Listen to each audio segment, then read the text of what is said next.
Vamos a escuchar ahora la entrevista que tuvimos con Antonio Piñero, una charla telefónica de hace no mucho tiempo.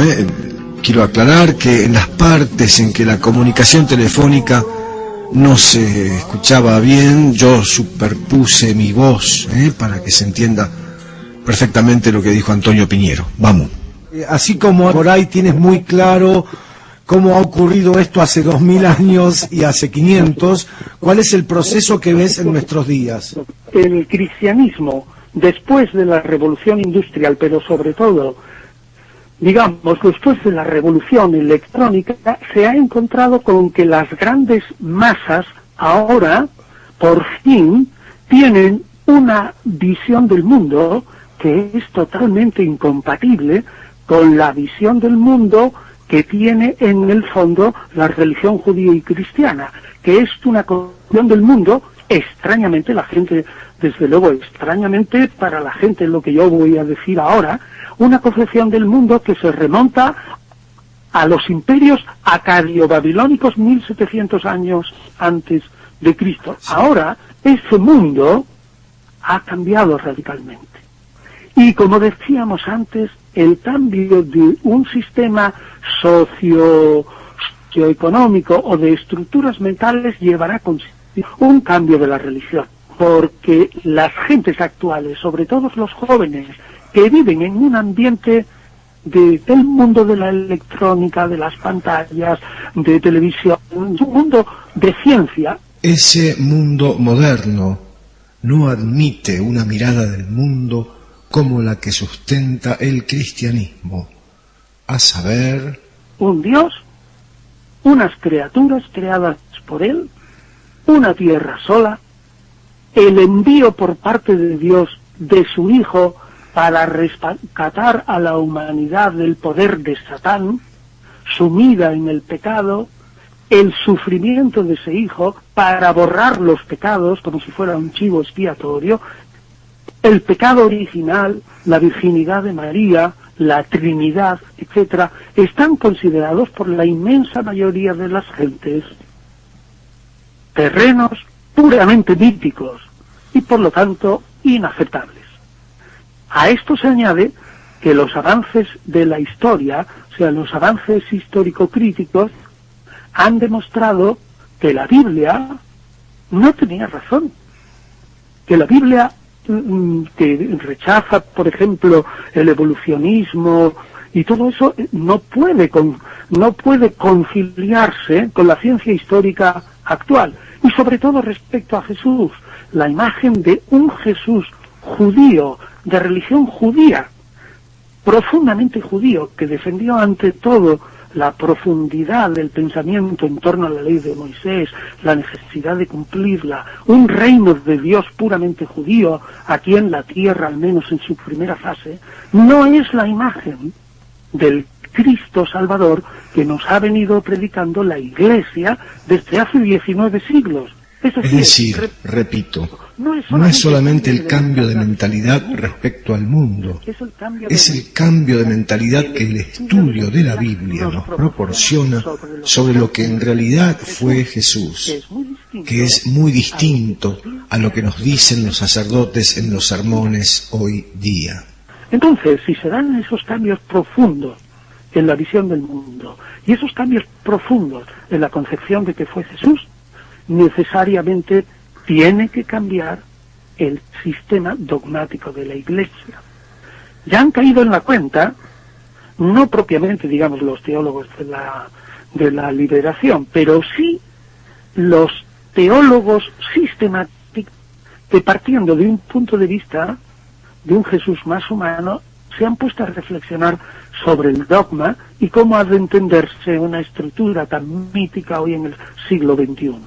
Y yo pienso que están caminando en la dirección correcta cuando dicen que todos esos mitos, repito, el pecado original, pues ese Dios que envía a su Hijo, el mito del descenso del Salvador, la redención por medio de un sacrificio sangriento, la cuasi divinización de su madre, la virginidad, el pecado original, el infierno y todo eso, Todos esos mitos deberían entenderse simbólicamente, como tradiciones de una religiosidad que tuvo su momento, pero que ahora piensa, reflexiona e interpreta su mundo de otra manera. Si se interpreta simbólicamente, yo sé que la Iglesia, sobre todo las más puritanas entre las protestantes, que incluso defienden la Biblia al pie de la letra, y las católicas, con los obispos y el Papa Ratzinger, Benedicto XVI, van a sufrir mucho, porque es muy difícil aceptar que lo que se ha creído como dogma de fe, como algo que sucedió históricamente, y que se ha creído al pie de la letra, ahora hay que creerlo de un modo simbólico. Pongamos, por ejemplo, la Eucaristía.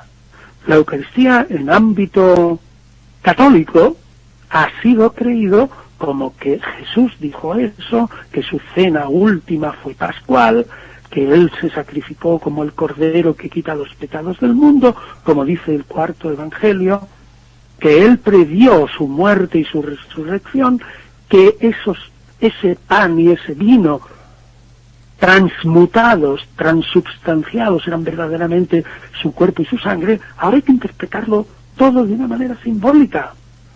No era su cuerpo, no era su sangre real, no hubo transubstanciación. Lo que hay es, digamos, una comunión con ese Jesús espiritual, que es más bien un maestro espiritual, tal como lo vemos nosotros hoy, que otra cosa. Su resurrección habrá que interpretarla más como una exaltación al cielo, es decir, que a lo mejor no resucitó el cuerpo tal cual. La filiación divina habrá que interpretarla de otro modo, la Trinidad habrá que pensarla simbólicamente, es decir, eso supone un tal dolor de cabeza para aquellos que interpretan la Biblia al pie de la letra y que creen que los pensamientos realistas de 19 siglos nunca cambiarán, siempre en realidad lo que hasta ahora lo fue. Esos lo van a tener muy crudo, porque realmente sospecho, y ahí es tu pensamiento, ¿cuál es mi idea? Sospecho que en el futuro quedarán reducidos a una minoría muy pequeñita de gente que cree las cosas al pie de la letra. Y el resto que serán cristianos, pues imagino que serán cristianos más culturales. La religión se transformará en un humanismo como muy sublime, el contacto con Dios será más personal, la figura y la idea de Dios se refinará y dejará de ser ese Dios hasta cierto punto vengativo, deseoso de que los mortales le ofrezcan lo que más les cuesta, el sentido de pecado, la mortificación, al mismo tiempo que se va avanzando en el terreno ya señalado, digamos, por la Revolución Francesa, la igualdad, la fraternidad, la legalidad común para todos, etcétera. Es decir, yo preveo, no sé en cuántos años, en cuántas decenas de años, o si en siglos, que el cristianismo se va a ir transformando en algo simbólico y más en un humanismo. No sé cómo lo ves tú. Sí, yo estoy totalmente de acuerdo y creo que no faltan siglos, sino décadas, porque ya está ocurriendo, ¿no? Yo opino que ya está ocurriendo. ¿Y no existen cristianismos que ya hayan desarrollado esta mirada un poco más simbólica, como dices tú? Sí existen, pero son cristianismos que son grupos minúsculos y más bien intelectuales. Son gente de mucha cultura teológica que han estudiado mucho y han llegado a esa misma conclusión. Hasta que eso se pase a las grandes masas cristianas, pues durará un poco. Lo que yo veo que las grandes masas cristianas ya lo intuyen de una manera difusa, un tanto oscura, que hay que cambiar de mentalidad. Lo cual no significa que vaya a ser, digamos, una moderación o que sea una relación de las costumbres, de los valores, de la excelencia, del deseo de ser, digamos, socialmente perfectos en el sentido de llevarse bien con los demás, de construir una sociedad. No, eso yo creo que seguirá, es más, que tiene que imponerse.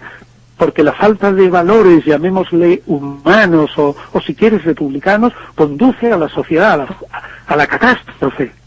Lo que pasa es que esos valores nacerán más de una concepción más purificada de la religión y de una ética que nace más del interno, del corazón de un individuo cultivado, digamos, en una religión más de acuerdo con una mentalidad racional. Al fin y al cabo, suponemos que la divinidad no va a ser tan malvada que, habiéndonos concedido solamente la razón como único instrumento de conocer, nos vaya a exigir eternamente que para salvarnos creamos en el misterio que está por encima de nuestra razón, es decir, que tengamos que negar nuestra razón para salvarnos. Yo creo que eso se tiene que acabar. Pero insisto, eso no supone que el que piense así vaya a predicar una anarquía, una liberalización de las costumbres, una multiculturalidad absoluta. Yo creo que no.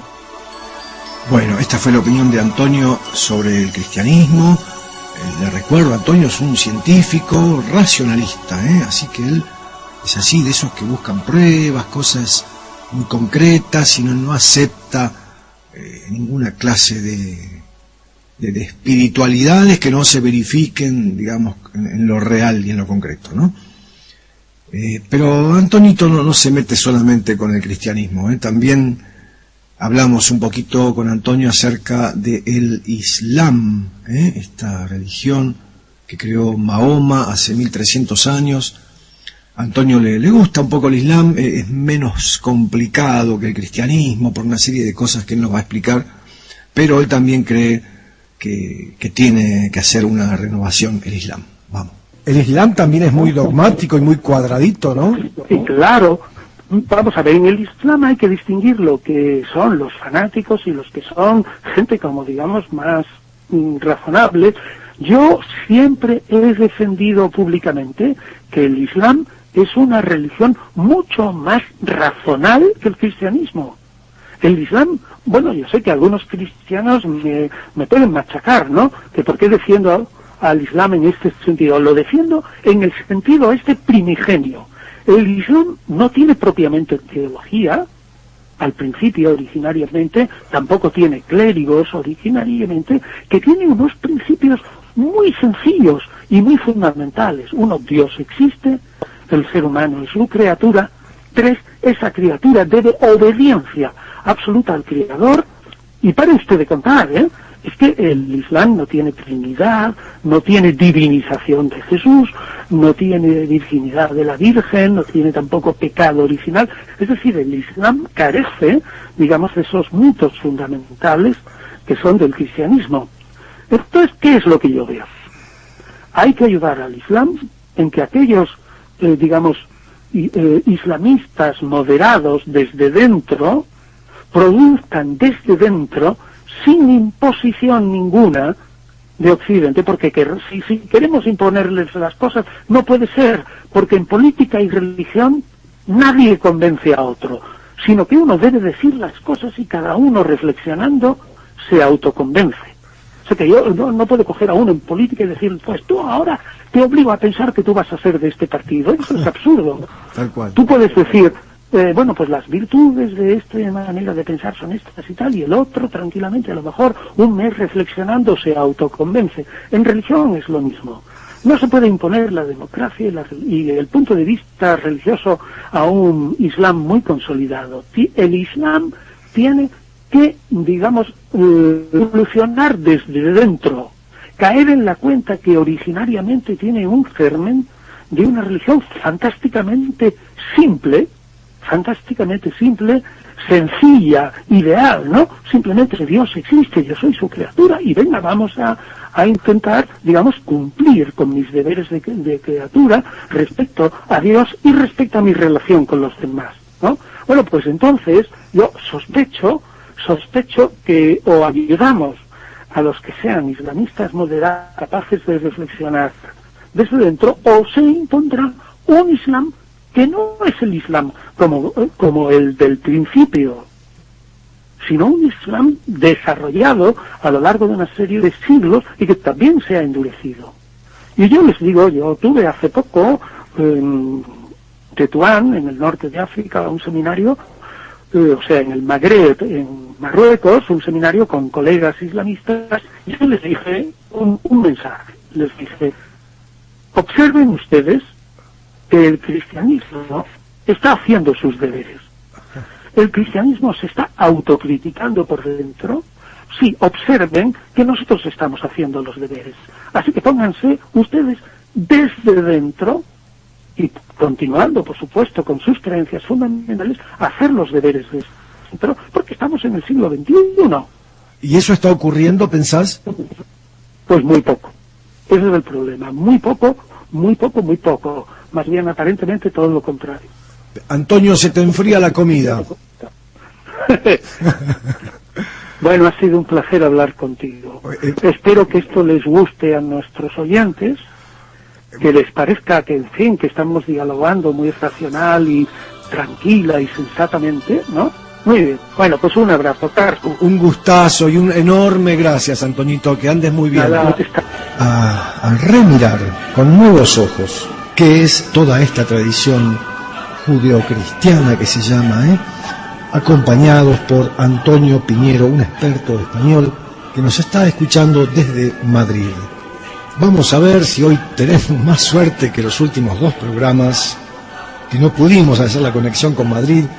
A ver si hoy podemos lograr esta comunicación con Antonio Piñero, y si hoy tampoco lo logramos, bueno, será evidente que tenemos en contra a toda la ley y los profetas, Antonio, ¿no? Pues debe ser eso. Pero nos lo vamos a tomar a broma, y si nos están oyendo verán que nosotros somos gente que ponemos el rostro alegre frente a las dificultades y que las superaremos. Así es, Antonio, estamos saliendo al aire aquí en esta lejana Argentina, y estamos muy agradecidos por toda tu paciencia, y es un honor para nosotros. Mira, hemos puesto guirnaldas y lamparitas de colores aquí en el estudio para recibir tan importante compañía esta noche para ti. Bueno, pues yo también tengo guirnaldas aquí en mi casa, porque yo me siento personalmente muy honrado de poder hablar con todos ustedes y poder dirigirme a Argentina. Aquí en España hay muchísimos argentinos que en líneas generales están perfectamente integrados, y que son además gente altamente especializada, y gente, no sé, como un español más. Bueno, te agradezco que sepas ignorar a algunos argentinos que no somos tan buena gente también, que los hay. No lo creo. Gracias, Antonio. Ahora Elisa, que me está acompañando, va a leer para la audiencia algunos de tus pergaminos, para que nuestra audiencia sepa con quién estamos conversando y con quién esta tardecita vamos a hablar acerca de los cristianismos primitivos y del Jesús histórico.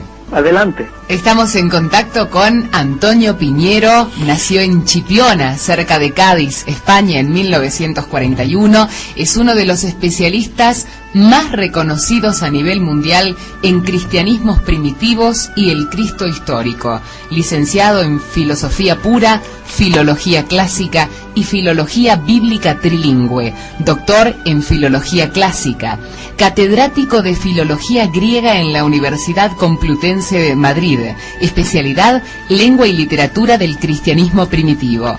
Antonio Piñero es autor de unos 25 libros y ensayos, entre ellos Orígenes del Cristianismo, Herodes el Grande, Judas, Los Apocalipsis, La Biblia rechazada por la Iglesia, Biblia y Helenismos, Guía para entender el Nuevo Testamento, Cristianismos derrotados, Jesús y las mujeres, La vida oculta de Jesús, La verdadera historia de la Pasión. También se ocupó de la traducción y edición de numerosos textos antiguos, como los apócrifos del Antiguo Testamento, la Biblioteca Copto-Gnóstica de Nag Hammadi y distintos apócrifos del Nuevo Testamento.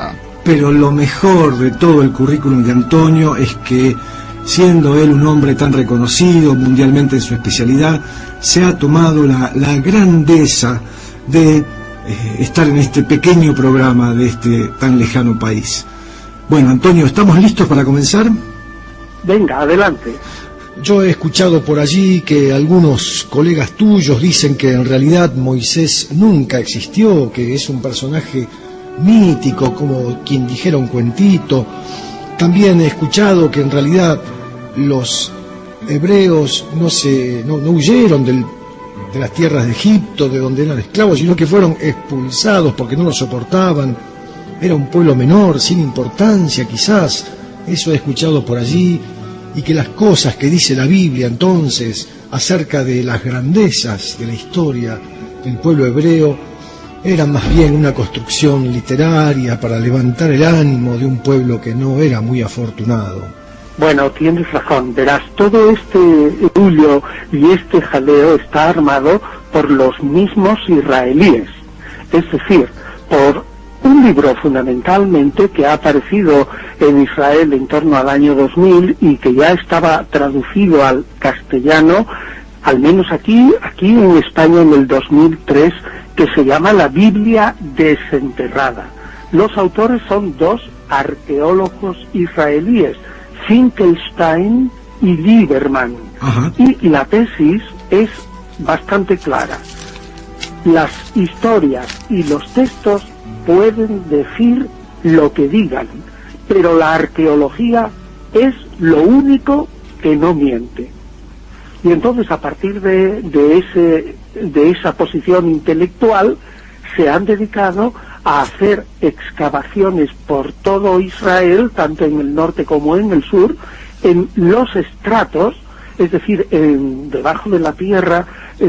Los años o los siglos van acumulando sus restos, y hay algunos restos que son específicos de unos años importantes, y se han dedicado a ver esos estratos y restos aproximadamente desde el 1300, 1200 hasta el año 850, es decir, la época del Éxodo, la época de la conquista de Canaán por los israelitas llevados por la mano de Dios, la época de Saúl, David y Salomón. Y resulta que nada de lo que dice la Biblia se refleja en la arqueología. Pongamos, por ejemplo, la entrada victoriosa de los israelitas a través del Mar Rojo, no por otro lado, y la destrucción de todas las ciudades que iban siendo arrasadas por la fuerza de Yahvé, la caída de Jericó, de otras muchas ciudades, de tal modo que los ejércitos victoriosos, con algunas derrotas de Israel, ocuparon en aproximadamente, pongamos, 250 años toda la tierra antigua de Canaán. Pero si es que resulta que en esos estratos no hay destrucciones. Es decir, no se encuentran destrucciones de ciudades. Lo único que se ve es, por otro lado, la posibilidad de que lentamente se van cambiando los tipos de habitación humana. Es decir, que se ve que están entrando, sobre todo por el norte, nuevas masas de habitantes, pero en absoluto se ve ninguna destrucción. Y luego vayamos al otro extremo, el extremo del caso de Salomón, que decía que tenía grandes palacios, un templo enorme, una serie de cuadras con gran cantidad de caballos, ejércitos numerosos, y resulta que se ha excavado la Jerusalén que corresponde a la época de Salomón, pongamos el 900 a.C., era una ciudad pequeñita, no hay tales establos, no hay tantos tesoros, el templo, si la había, era una cosa mínima. Es decir, que la misma arqueología ha puesto, en solfa todo lo que hasta ahora nos han enseñado pues los relatos bíblicos. Entonces, ¿sabe lo que pasa? Que, como dice un antiguo adagio, la verdad se forma absolutamente con todas sus partes, mientras que la falsedad sale simplemente con que una de las partes. Con lo cual, si se nos quita la seguridad de que todos los grandes relatos de Israel eran verdad, resulta que nos encontramos con que estamos ahora absolutamente inermes, no sabemos nada, sinceramente no sabemos nada. Entonces, Antonio, me parece que lo que resulta de lo que tú acabas de contar es que la Biblia no debe ser leída como un libro que relata hechos históricos, reales, sino como un conjunto de relatos que, al modo de cuentos, como el Quijote de la Mancha, o Romeo y Julieta, o el Martín Fierro, tratan de contar unas ciertas verdades teológicas, que en aquella época eran difíciles de comprender si se las decía directamente. Entonces, por medio de relatos, trataba de comunicarse una verdad teológica. Algo así sería. Entonces, nos quedamos todos en paz. No hace falta que la Biblia tenga una base arqueológica, porque su objetivo no es ese, sino el de, metafóricamente, a través de relatos, en forma literaria, o como dice Antonio, míticamente, se está contando cómo es el Dios, qué piensa de nosotros y qué espera de nosotros. Claro, es así el asunto, y lo que ocurre que si eso lo tenemos respecto al Antiguo Testamento, pues del mismo modo tendremos que decir, aunque no de una manera, digamos, tan importante, tenemos que decir que también lo que nosotros sabemos del Nuevo Testamento, es decir, de la Biblia, pues en lo que afecta a los cristianos, pues también está sujeto a grandes problemas históricos. Es decir, nosotros no podemos estar absolutamente seguros que los relatos de los evangelios que nosotros hemos leído desde pequeño y que nos hemos creído todas las historias al pie de la letra, los relatos de Marco, de Mateo, de Lucas y de Juan, estén reflejando hechos históricos tal como ocurrieron, sino más bien una serie de hechos que han sido interpretados de una manera, digamos, muy espiritual y han sido, digamos, puestos a nivel del cielo, mientras que se ha olvidado cuáles eran las cosas que ocurrían en la tierra en verdad. Total, que ahora nosotros, yo diría, estamos necesitados de empezar a construir un cristianismo desde un punto de vista que ciertamente pues no corresponde a lo que nos habían enseñado. Bien, Antonio, vamos a volver en unos minutos al tema de la reinterpretación del Cristo hecha probablemente por San Pablo, pero yo primero quiero, si te parece, seguir en el Antiguo Testamento, esto que aparentemente, según nos cuentas y según todos suponemos, es un cuento que además espeja, diría yo, refleja como un espejo la mentalidad de aquella época. El Antiguo Testamento presenta un Dios muy malo, caprichoso, incoherente, malhumorado, despiadado, manda matar a mujeres, niños y lactantes. Las historias de David, que mata al marido de su amante, el gran rey Salomón, que mata a su hermano para ser rey. Está lleno el Antiguo Testamento de cosas que hoy por lo menos nos resultan indigeribles. ¿Qué me dices de esto? Pues que tienes toda la razón, que el Antiguo Testamento es un libro en algún aspecto demasiado humano. Es decir, que refleja en realidad lo que no, digamos, lo que nosotros esperaríamos de una verdad, revelación trascendente que fuera válida para todos los tiempos, sino de lo que nos refleja en verdad es lo que tú dices, la situación de un Israel rastrero que tiene una divinidad creada más, digamos, a la necesidad de la defensa de sus derechos, entre comillas, tribales y de sus deseos de poder, poco a poco en la tierra de Canaán, que un Dios auténtico. Entonces, ante esa verdad, digamos, los teólogos empiezan a decirnos, bueno, es que hay que considerar que la revelación es humana, que Dios se refleja y se revela a través de la historia, que tenemos que quitar lo que tú llamabas correctamente antropomorfismos, que tenemos que quedarnos con la parte buena, que la imagen de Dios va evolucionando, que la historia se va encargando de ir depurando esa imagen. Bueno, a mí como historiador, bien, me parece bella la idea, pero yo la veo inconsistente como, digamos, para morir por ella. No puedo, yo es que no puedo fiarme. Bien, hoy estamos hablando con Antonio Piñero, que está allá en la Nochecita Española y que muy gentilmente ha accedido a conversar con Radio Universidad. Antonio, este Jesús de Nazaret, ahora que estamos hablando del Antiguo Testamento, en un punto rompe con el Antiguo Testamento, lo desdice. Por ejemplo, se os ha dicho ojo por ojo y diente por diente, pero yo en cambio les digo, bla, bla, bla, ¿no es cierto? Pero en otro punto no lo rompe. ¿Cómo es este cambio y no cambio que hace el Jesús de Nazaret?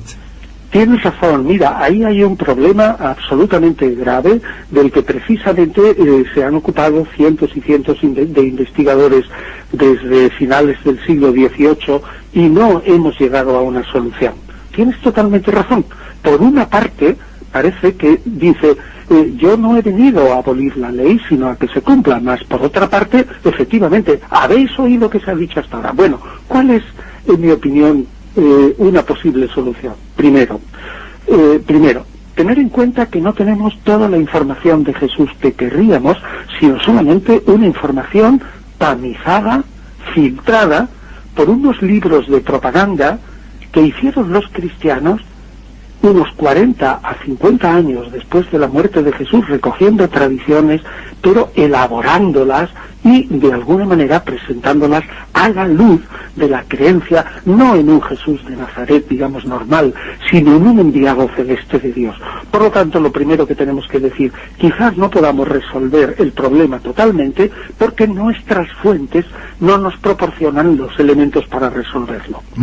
Segunda idea que yo diría.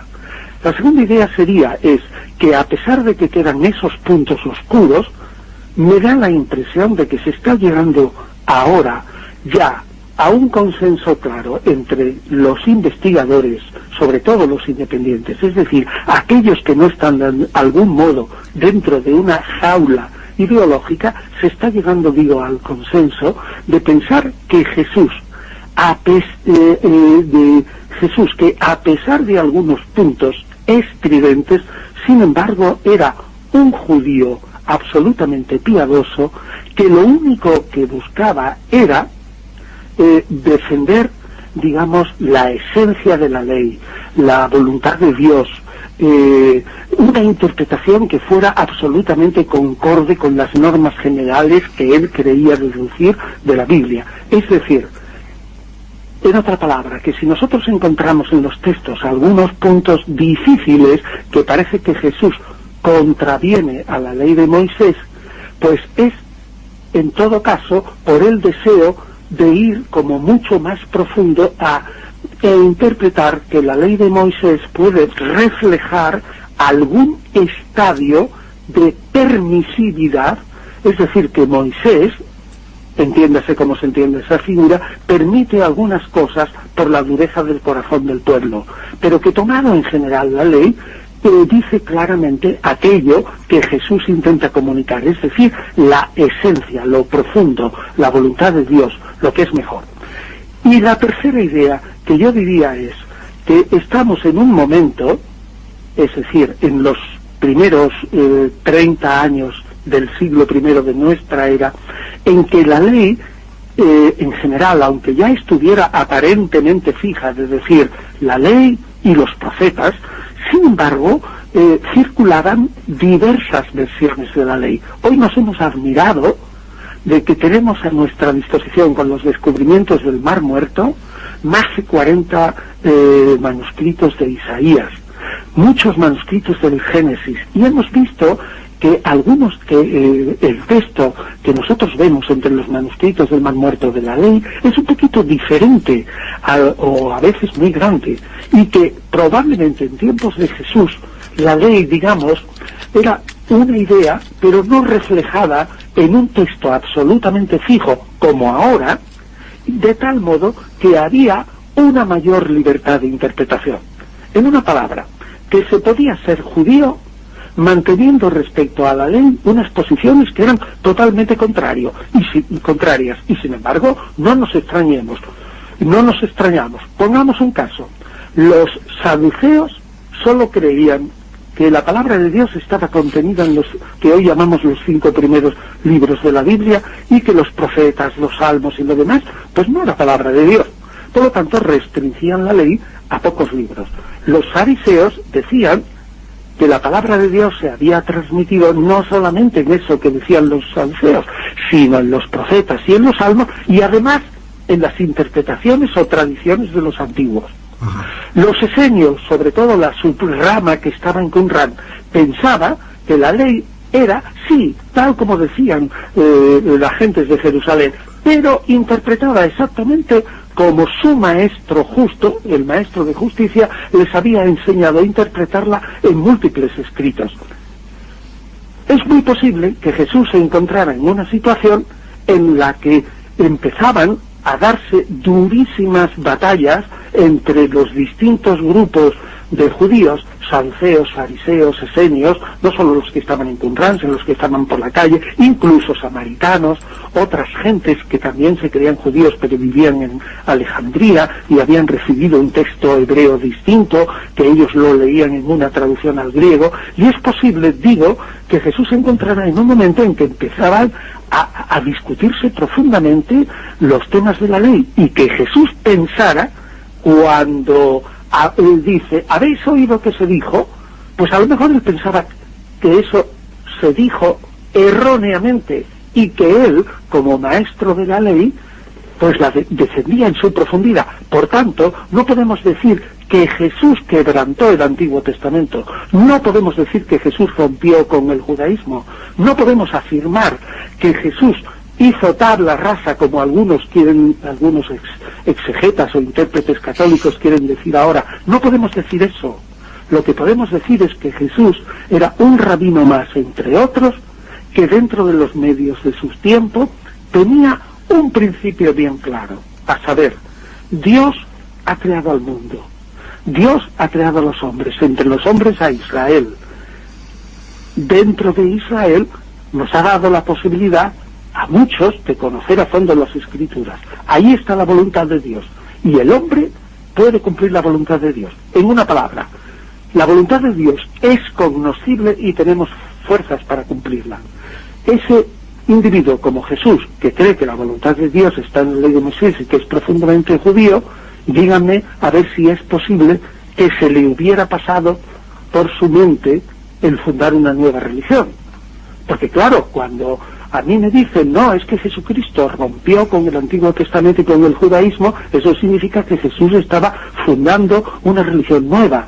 Y yo respondo, lo siento, si se analizan los evangelios lentamente, aparece esto que yo acabo de decir. Ese Jesús era un judío, profundamente enamorado de su religión, absolutamente convencido de que en su religión estaba la voluntad de Dios y que había que investigar hasta el fondo para llegar a su esencia y cumplirla.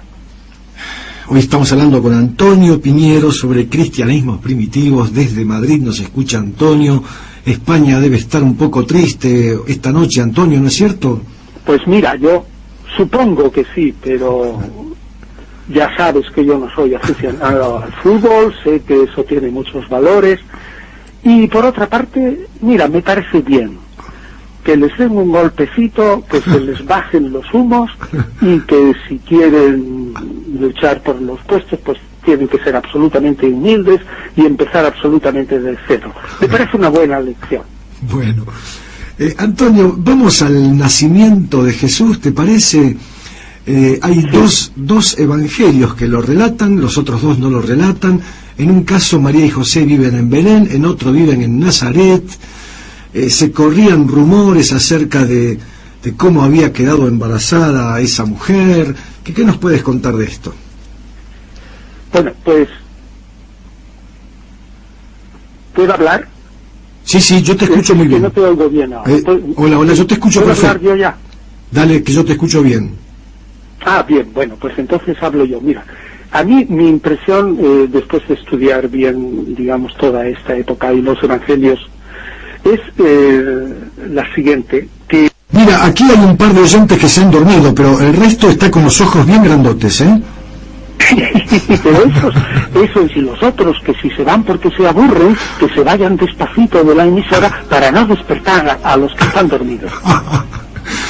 Antonio, vamos a otro tema, sí, un macro tema como el de recién. En aquella época, en el siglo III, II antes de Cristo, estaba el politeísmo griego, digamos, que estaba llevando ya a Roma, y la mayoría de las culturas eran politeístas.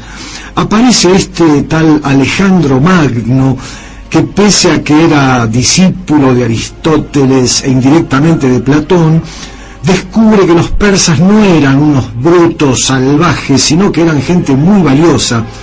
Y me parece a mí que Alejandro propone importantemente, en forma importante, a la cultura de esa época la aceptación de lo diverso, se casa él con una persa, con Roxana, obliga a sus soldados a casarse con persas.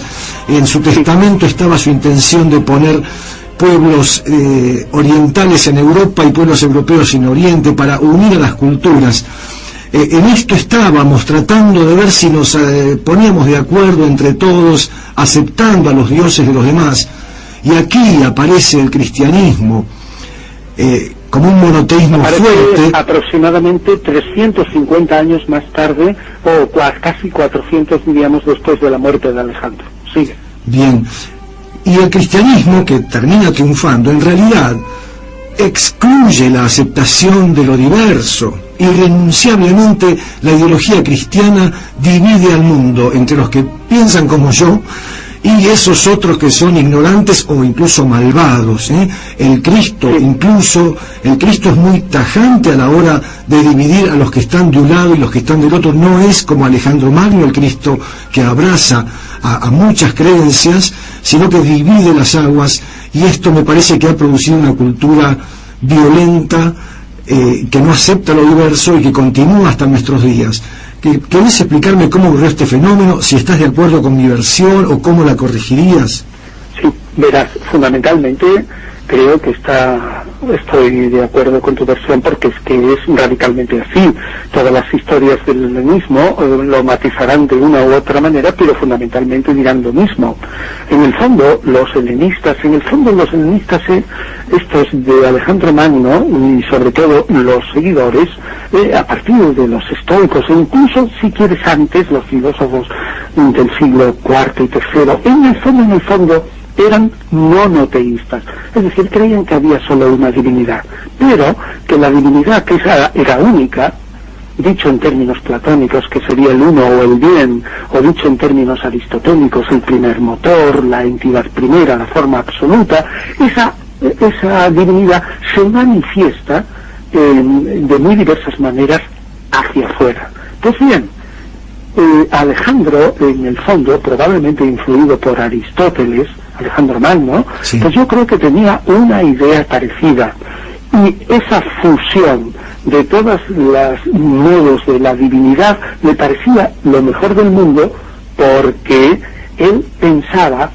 en una primera idea globalizadora. La primera globalización se hace con Alejandro, sí, y con el intento siempre, eso sí, pero es verdad que hay una fusión entre la cultura persa y una superación, digamos, cae en la cuenta de que esa venganza que querían los griegos contra los persas, pues hasta cierto punto carece de sentido, porque los persas son también un gran pueblo.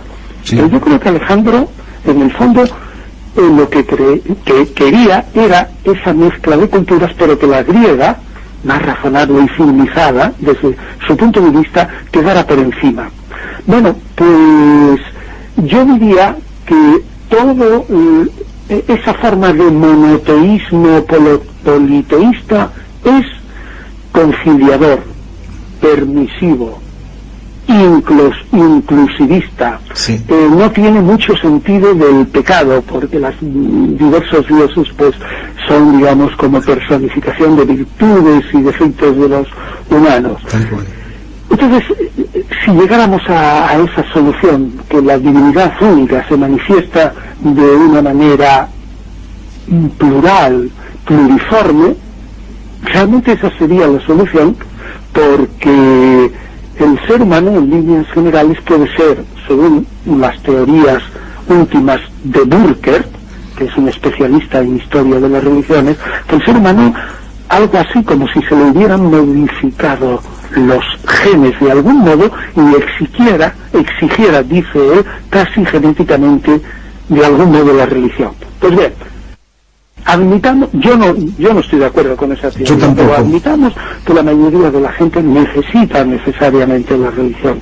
Pues qué mejor que una religión pues que cree en un Dios general, que puede ser la suprema razón, el universo, todos los predicados de unidad y de bondad, pero que se manifiesta hasta afuera. No habría entonces ningún problema.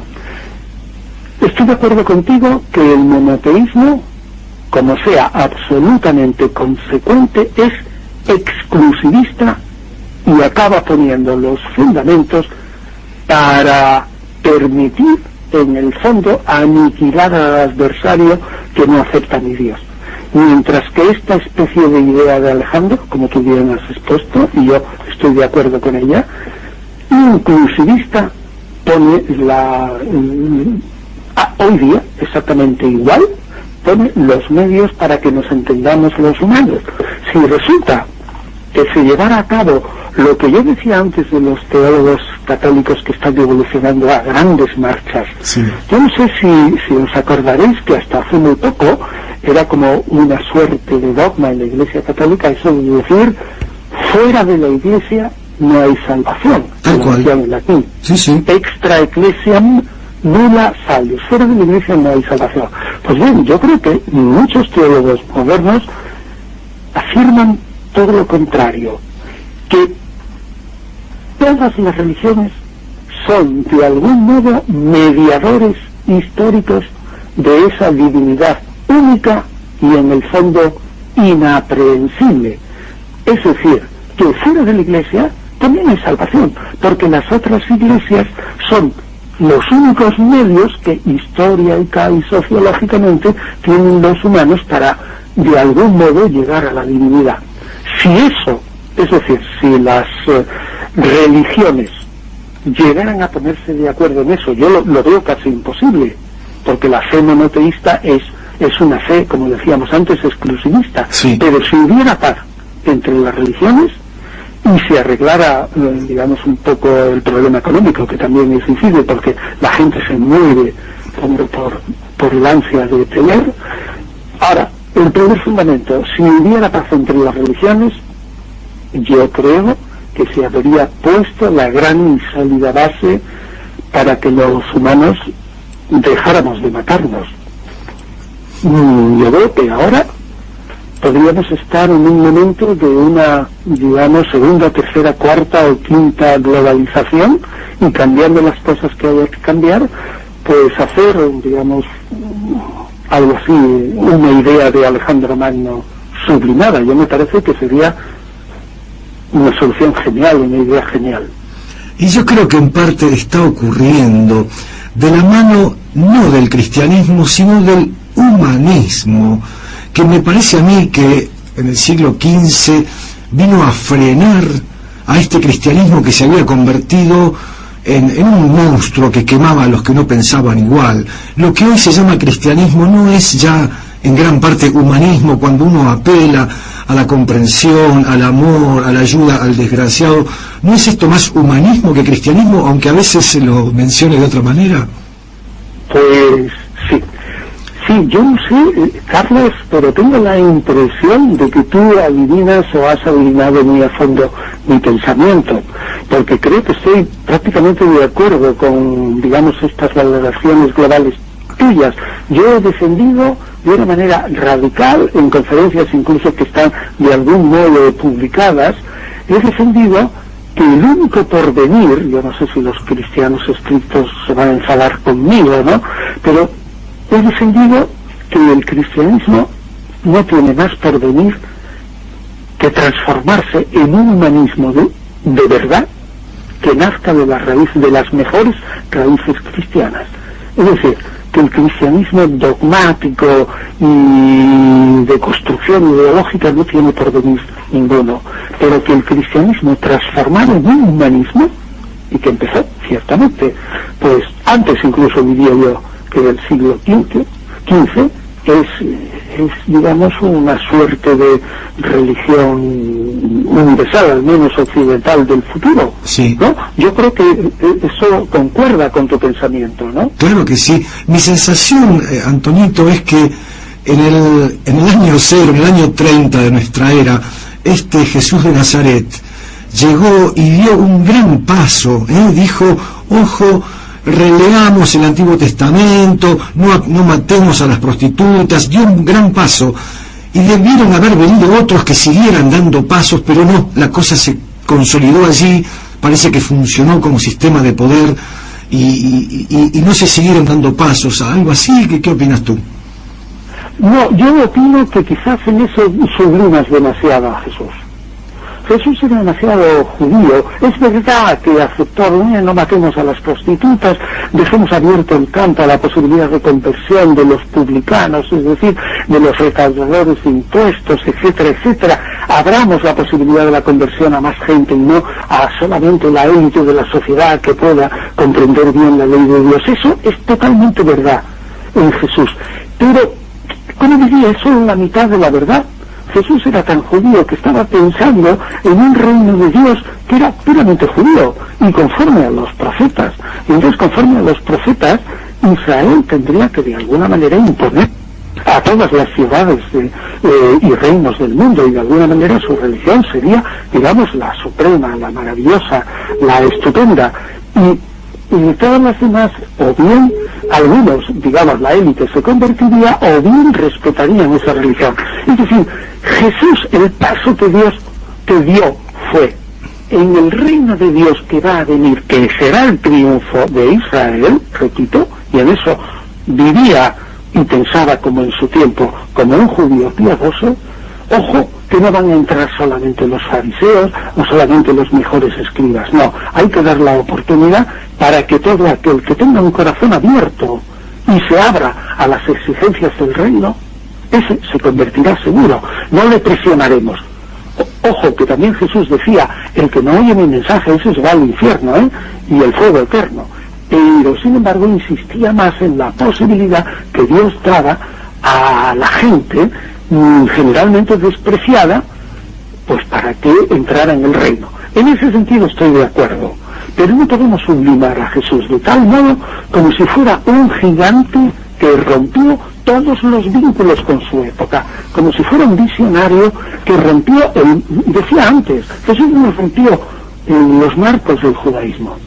Jesús fue un judío. Lo que pasa es que lo mejor de su religión judía, en ese aspecto que tú dices, sí que lo sacó a la luz, pero siguió siendo un hombre bastante intransigente, Por eso a los fariseos, él podía decir, hombre, las prostitutas pueden, si se convierten naturalmente, pueden acceder a las puertas del reino y entrar, pero era durísimo con sus adversarios, y a los fariseos los llamó raza de víboras, y aceptando las palabras de su maestro Juan Bautista, dijo que el hacha estaba puesta en la raíz del árbol, y el árbol que no diera buenos frutos, es decir, que no aceptara su mensaje, ese árbol sería derribado.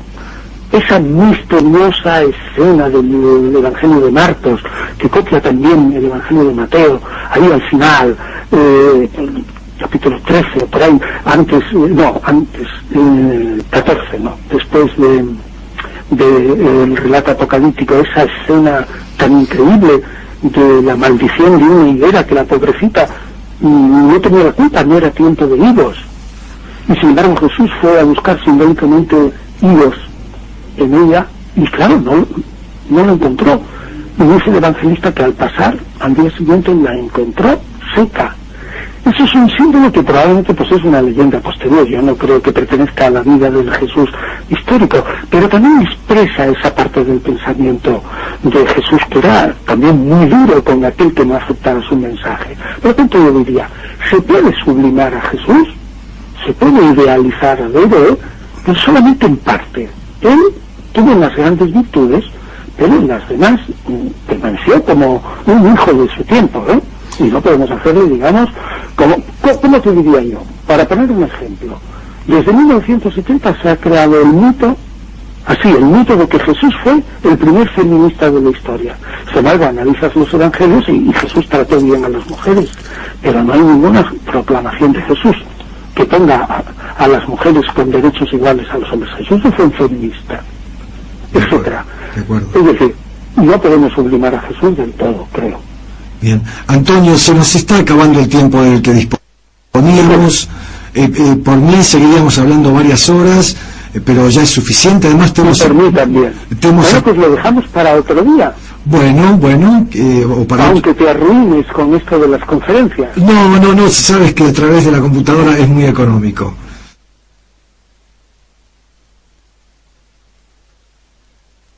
Que puedan, digamos, hacer esta especie de intercambio. ¿Sabes una cosa, Carlos? Que sí. A mí lo que me parece tristísimo es que teniendo una misma lengua común, por ejemplo, en el ámbito de los libros en el que yo me mueva, que en mis blogs, ¿no? El blog de Antonio Piñero, en Cristianismo e Historia, me escribe mucha gente diciendo, no podemos encontrar sus libros en Argentina, otro de Perú, es que no se venden los libros, que no seamos capaces ni siquiera de tener un comercio de libros.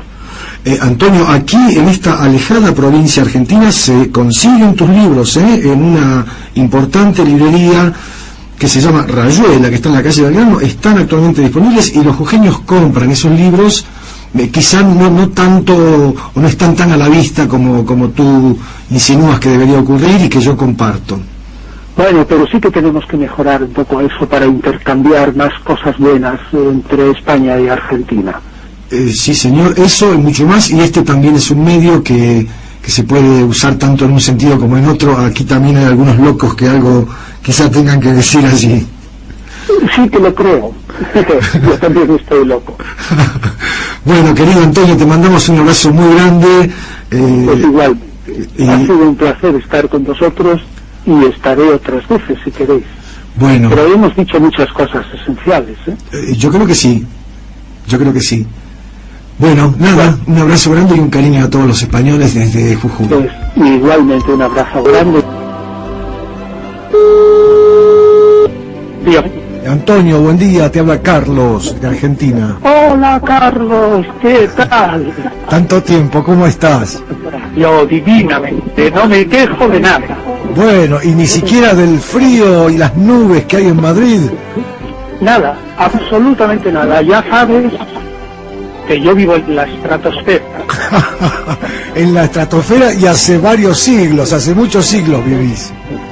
¿Tienes ganas de conversar un ratito? Sí, por supuesto. Bueno. Conversamos el tiempo que quieras. Bueno, yo estoy grabando, así que ten cuidado con lo que dices. Yo tenía ganas, si a vos te parece, de hablar de 2 o 3 temitas. Tú sabes, no hace falta que sea con rigurosidad, ¿no es cierto? Para eso están los libros. Puede ser un recorrido quizá caprichoso, el que vaya surgiendo intuitivamente. Tenía ganas de hablar del tema del monoteísmo y un poco a la luz de lo que vivimos hoy, ¿no es cierto? Para entender quizá la matriz cultural y algunos cambios que están ocurriendo en las últimas décadas. Tú sabes que aquí vivimos en medio de culturas politeístas, los aymaras, los quechuas, que están como renaciendo o siendo revalorizadas. Y aquí se dice que cuando llegaron los incas, se relacionaron con esas culturas, pero en un momento se dice que cayeron, degeneraron hacia el monoteísmo. Así lo dicen estos expertos aymaras, porque pareciera que el politeísmo lava el concepto de pecado, lava la culpa, la vergüenza, la mortificación y produce una mayor aceptación de lo diverso. Bueno, ¿quieres contarme, si te parece, cómo surgió esto? ¿Qué función viene a cumplir? Este es el tema, si te parece. Mi impresión es la siguiente. Tú tienes absolutamente toda la razón al señalar a quienes nos oyen que el politeísmo suprime esa sensación terrible de pecado, de culpa, etcétera, porque al haber muchos dioses, y sobre todo si los dioses tienen características como los humanos, ocurre que serán, se supone, mucho más comprensivos con las debilidades humanas porque las tienen ellos. O sea que eso lo dejamos sentado. Es evidente también que por los testimonios de la arqueología, el ser humano desde hace quizás 70.000 años, según puede desprenderse de ritos funerarios que suponen una creencia en el más allá y por lo tanto también en los dioses, se supone que el ser humano fue politeísta y de hecho en esta parte del occidente pues ha sido politeísta prácticamente siempre hasta la implantación del cristianismo.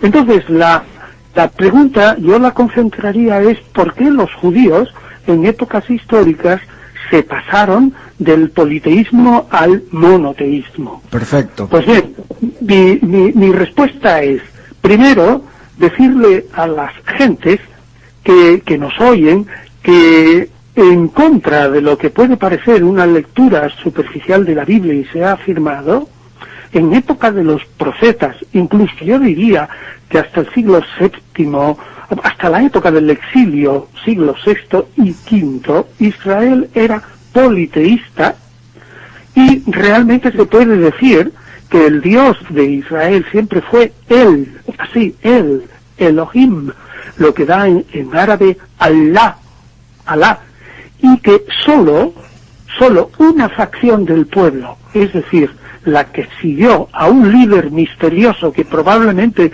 tenga algo de historia detrás de sí, que es Moisés, sí, fue la que adoptó entre los dioses que estaban en torno a él, Elohim o Alá, adoptó a un dios joven.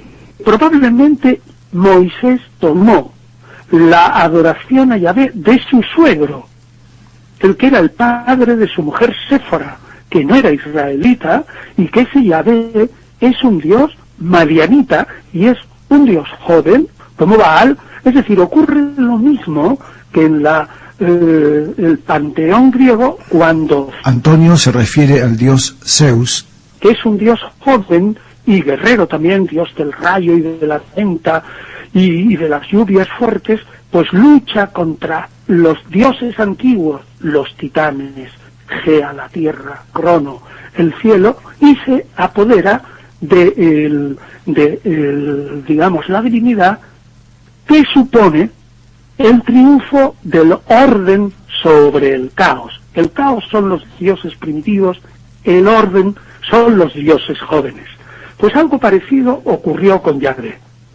Y como Yahvé es un dios guerrero y un dios celoso, probablemente los seguidores de ese dios, que ciertamente tuvieron que avanzar hacia otras tierras y que probablemente de un modo lento fueron reuniéndose con otros arameos y tuvieron sus luchas para apoderarse de ciudades en Israel, pues poco a poco ese dios que les ayudaba en sus batallas exigía ser el mayor de todos, es decir, que se le adorara a él como uno y principal entre muchos. Si uno lee la Ilíada y la Odisea, cada uno de los dioses, o Febo Apolo, o Zeus, o Hera, o Atenea, tiene un elegido, uno, es decir, cada dios tiene su elegido. Pues bien, como Yahvé era el dios principal entre muchos, y Israel era su pueblo elegido, es natural que se diera la evolución con cierta rapidez a que ese uno entre muchos pasara a ser el super principal y finalmente el único. Y más tarde esos dioses de la corte real son transformados por ese pensamiento israelita en ángeles.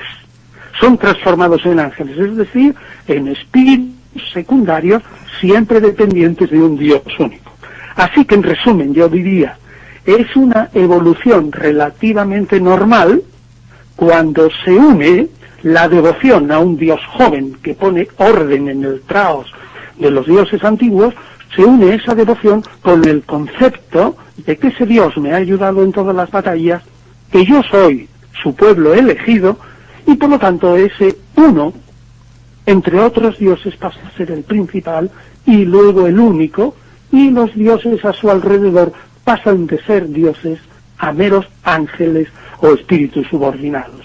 Y esto ocurre, como digo, de una manera plena, no en tiempo de Salomón y de David, ni en tiempo de Saúl, que tenía un hijo, su hijo más pequeño se llamaba Baal-Boshet, es decir, descendiente de Baal. Es decir, que el mismo Saúl era politeísta, y todos los profetas están luchando contra el politeísmo en Israel, y se ve incluso que Israel adora al becerro de oro, incluso cuando recibe la ley de manos de Moisés, etcétera, etcétera, etcétera. Claro. Yo calculo que el monoteísmo se asienta verdaderamente en Israel solamente en una época muy tardía, es decir, pongamos después del exilio de Babilonia, en torno al siglo V, es decir, es una cosa muy, muy tardía. No me extraña que muchos americanistas vean que, digamos, el paso al monoteísmo puede ser, digamos, una degradación, entre comillas, de todas esas virtudes humanas que podían tener unos dioses imperfectos. Un lujo tenerlo, Antonio Piñero, estamos muy agradecidos, Antonito. Piense usted que Antonio es uno de los mejores exponentes del pensamiento científico del mundo sobre estos temas. Usted escucha a Antonio, después va y escucha al cura de la parroquia y ya con eso tiene el panorama y quizás los dos extremos del pensamiento de la humanidad acerca de estos temas. Antonio nos habló recién de cómo surgió el monoteísmo estrictamente religioso en el pueblo hebreo.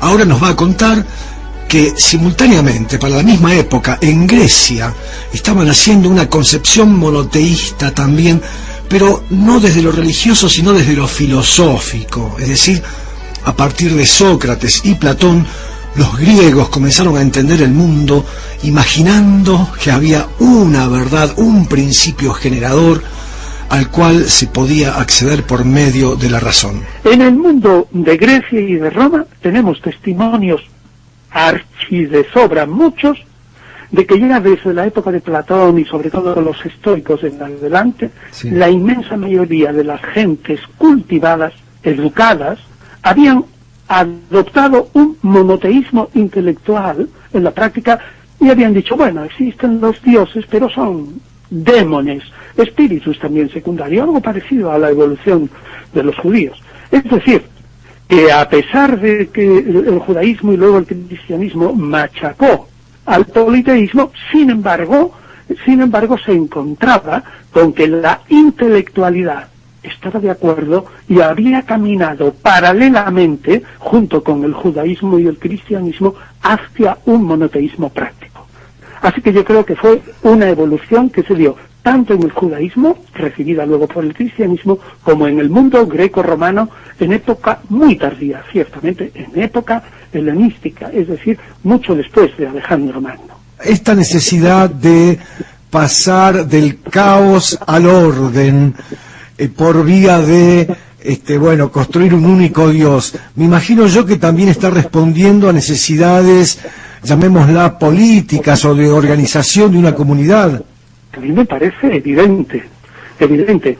Lo mismo que cuando resulta que la humanidad se hace sedentaria y pasa de ser puramente predatoria, cacerías, etcétera, a cultivar sobre todo la agricultura y a asentarse en ciudades, digamos ya rodeadas de incipientes murallas, y al tener excedentes de agricultura, los demás pueblos veían que allí había excedente de comida, al cultivar, como te digo, la agricultura, que la guerra, ya de una manera organizada entre clanes, se organiza la ciudad que tiene excedentes, al mismo tiempo se organizan los otros clanes para apoderarse de esa comida. Es evidente que como las estructuras sociales refleja el pensamiento de los dioses, y en ese momento anterior lo sabemos por la arqueología, más que dioses masculinos había diosas, sí, porque lo que interesaba era la fecundidad, tener muchos hijos, porque si no, la mayoría de los hijos se morían, si no, el grupo no subsistía. En el momento que se instaura una, como tú dices, o como vos dices, ¿no? Una organización política y económica en la ciudad, un excedente de producción y además un deseo de los demás de apoderarse de ese excedente, se establece la guerra organizada y consecuencia, aunque la gente no lo piense, las diosas de la fecundidad van perdiendo terreno en la adoración. ¿Y a quién se adora? A los dioses masculinos, guerreros, los que tienen fuerza momentánea. Y la diosa empieza a ocupar un lugar secundario. Pues bien, del mismo modo, el paso al monoteísmo refleja, y eso lo dicen también los estudiosos de la antropología y de la fenomenología de la religión, el paso de unas ciudades que están despertigadas a un estado unitario. Se pensaba que el estado de Roma estaba sustentado en un único dios, era el sol victorioso, el sol victor, sí. Es decir, la política de un emperador, un estado muy bien organizado, se corresponde en la práctica con la adoración de un solo dios. Yo diría a nuestros oyentes, piensen ustedes cuánta verdad tienen esos pensadores que ya desde Xenófanes de Colofón, en el siglo V, casi diría cercano al VI, en Grecia, dijeron, no son los dioses los que crean a los hombres, sino que son los humanos que crean a los dioses a imagen y semejanza suya. Si quieres, te cuento que hay una famosa poesía que se conserva de Xenófanes de Colofón, que es muy pequeñita, pero que dice más o menos, los tracios, es decir, los que están más al norte de Grecia, tienen dioses que tienen cabellos rubios y que tienen ojos azules, pero los etíopes tienen dioses que son negros, de cabello ensortijado y ojos también negros, piel negra. Pues bien, si los leones o los caballos o los hipopótamos tuvieron dioses en forma de león, de caballo o de hipopótamo. Eso fue lo que dijo Xenófanes. ¿Hace cuánto lo dijo? Pues en torno al 560. Pero lo que yo quiero decir es que realmente pensemos mucho que no son los dioses los que crean a los hombres, son los hombres los que crean a los dioses. El concepto de pecado yo creo que ni hace falta detallarlo porque es ni más ni menos que la expresión de un Dios único a las leyes de los hombres, digamos. Sí, un Dios único que impone una ley. Hombre, realmente consideramos ahora la evolución de la humanidad, es evidente que el concepto de pecado está implicado en la donación de unas leyes fundamentales que constituyen el decálogo, entre los cuales está claramente no robar, no matar, no quitarle al prójimo su mujer y sus otros bienes. Es decir, que en realidad están estableciendo principios fundamentales, pero a la vez es evidente es que estableces una ley, tienes que hacer que la ley se cumpla. Y la manera de hacer que la ley se cumpla es inculcarles a los pobres mortales un miedo terrible a infringir esa ley, es decir, a quebrantarla, y que por lo tanto te vas a ir a otro mundo lleno de grandes castigos. Y por otra parte, el control de la mente del mortal, por medio de la noción de pecado y de la culpa que le corroe por dentro y que le obliga a arrepentirse de su infracción y tornarse, cambiar la mente y dedicarse a cumplir lo que dice la divinidad. Y esto, dicho sea entre paréntesis, es controlado en sus efectos sociales por el cuerpo de sacerdotes, ¿no? Sí, que está todo relacionado. Antonio, entonces, el monoteísmo terminó imponiéndose allí hacia el siglo III, IV más o menos de nuestra era, y dejó a un lado al helenismo que había comenzado con Alejandro Magno y que era mucho más incluyente que el cristianismo, porque el helenismo aceptaba a culturas diversas, no imponía férreamente la creencia en determinado Dios. Y bueno, el helenismo perdió frente al cristianismo, que sí condenaba a lo diverso, imponía ciertas creencias dogmáticas, no tolerantes, a punta de pistola.